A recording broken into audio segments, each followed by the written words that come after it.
you know what I'm saying? And again, branded under your own.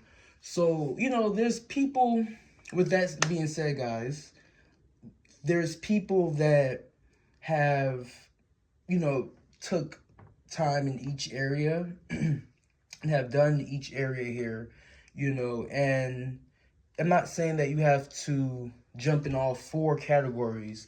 But if you're looking to start a lock brand, you know, excuse me, if you're looking to start a lock brand, then you know take a first. You can always take a first step in each category. As a lock stylist, you know, look for somebody who does locks. You know, if you have somebody actually in your family who has locks, and you can actually do their hair, and that's how you can kind of start to see if that's what you want to do. As a teacher, like I said, I would recommend you mostly have experience. So if you have experience in doing hair, then I would say start with the schools, you know, so start with your community.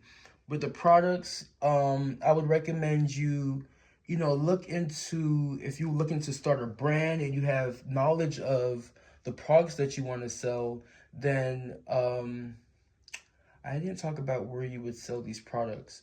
I did say that. I said I would recommend you do it in the salons or in the local salons. So start there, you know, but there's people out there who have labeling companies to where you can, you know, they create, like I said, with my oils, what I did was I got different oils. So a bulk of different oils, and I put it together and created my own. You can do that to where you go out and you find all your ingredients and you put it together, or you have people that actually have a business where they create the oils for you, create the formula for you, and then you just buy it in bulk and you label it on your own. You know, so you could do it each way, whichever way you want to do it.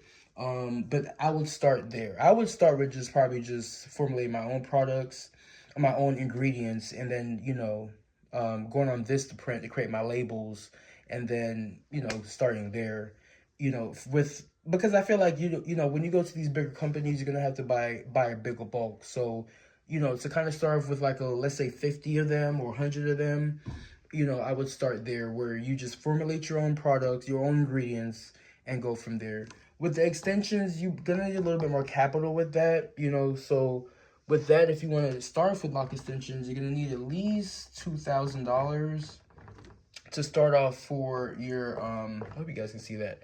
At least $2,000 for you got for your start off capital to get your hair. If you want to go the route